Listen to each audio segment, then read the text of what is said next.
दोस्तों, हमें हमेशा बड़ों को इज्जत देनी चाहिए, माँ बाप का सम्मान करना चाहिए और हमेशा उनका आशीर्वाद प्राप्त करते रहना चाहिए। जिसके पास भी माँ बाप का आशीर्वाद है उसका जीवन खुशियों से भर जाता है, उसके जीवन में कभी कोई कमी नहीं रहती। मैं आपको एक किस्सा सुनाता हूँ। गुजरात में एक व्यापारी थे, हमेशा भगवान के बनाए रास्ते पे चलते थे, ईमानदारी से अपना काम करते थे। जब उनका अंतिम समय आया तो उन्होंने अपने बेटे धर्मपाल को बुलाया और कहा, बेटा, मेरे पास तुम्हें देने के लिए धन संपत्ति तो नहीं है,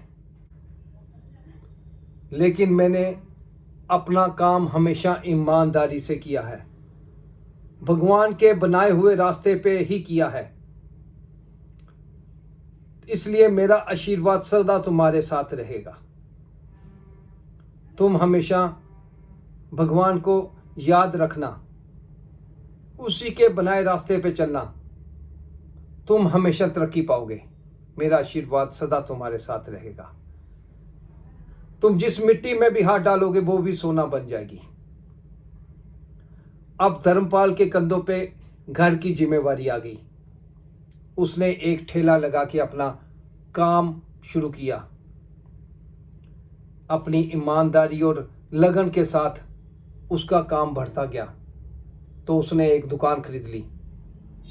कुछ समय के पश्चात उसकी दुकान काफ़ी बड़ी हो गई और फिर देखते देखते वो शहर के बड़े लोगों में उसकी गिनती होना शुरू हो गई। उसका व्यापार विदेशों में भी बढ़ गया। एक बार उसने अपने एक दोस्त से पूछा, मुझे हमेशा हर धंधे में बहुत मुनाफा हुआ है, तो मैं कोई ऐसा धंधा चाहता हूं जिसमें मुनाफा नहीं होता। दोस्त ने सोचा कि पैसे ने इसे घमंडी बना दिया है, तो क्यों ना इसका घमंड तोड़ने के लिए इसे कोई ऐसी सलाह दी जाए। तो दोस्त कहने लगा, तुम यहां से लौंग खरीदो और इसे अफ्रीका जाकर बेचो। धर्मपाल ने वैसा ही किया। जब वो समुद्र के किनारे उतरा तो उसने देखा कि एक शख्स बहुत अच्छी पोशाक में आ रहा है और उसके साथ बहुत सारे सिपाही भी हैं। तो धर्मपाल ने राहगीर से पूछा कि ये कौन है, तो उसे बताया गया कि ये यहाँ के राजा हैं।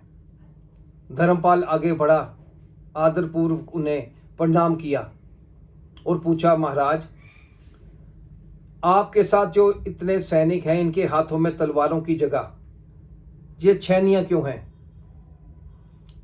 तो राजा कहने लगा, आज सुबह जब मैं समुद्र किनारे टहलने के लिए आया तो यहां पे मेरी अंगूठी गिर गई। तो धर्मपाल ने पूछा, क्या वो बहुत कीमती थी?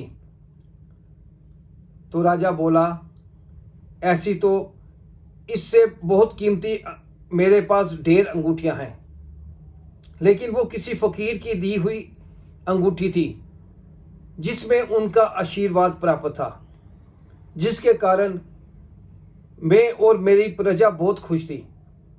मैं सुबह का उन्हें ढूंढ रहा हूं, लेकिन हमें वो नहीं मिल रही। अब आप बताइए, आप कैसे?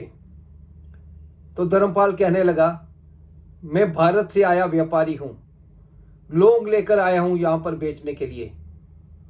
तो राजा आश्चर्यचकित कहने लगा, आपको किसी ने गलत सलाह दी है। यहां पर पहले से ही लौंग की बहुत खेती होती है, आपका लौंग यहां कौन खरीदेगा? तो धर्मपाल कहने लगा, आज से पहले तक तो हमेशा पिताजी का आशीर्वाद मेरे साथ रहा, आज भी मुझे पूरा भरोसा है कि मेरे पिता का आशीर्वाद मेरे साथ है। वो नीचे झुका, उसने नीचे से मुट्ठी भर रेत उठाई और हाथ टेढ़ा करके वो रेत आहिस्ता आहिस्ता नीचे छोड़ दी। तभी उसके हाथ में कुछ महसूस हुआ। उसने अपनी मुट्ठी खोली और देखा कि हाथ में एक अंगूठी थी।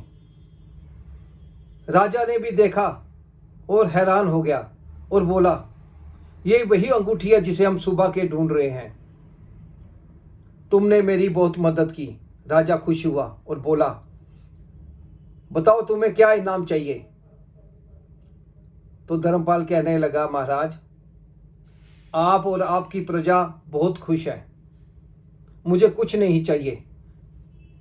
बस मैं यही दुआ करूंगा कि भगवान आपको 100 वर्ष की लंबी उम्र दे, ताकि आप प्रजा का इसी तरह ख्याल रख सकें। यह सुनकर राजा और खुश हुआ और उसने कहा, मैं तुमसे बहुत खुश हूं।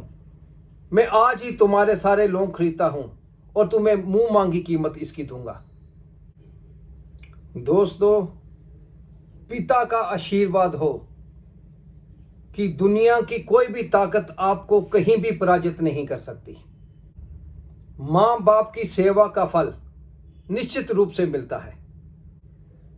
आशीर्वाद से बढ़कर इस जीवन में दूसरा कुछ नहीं है।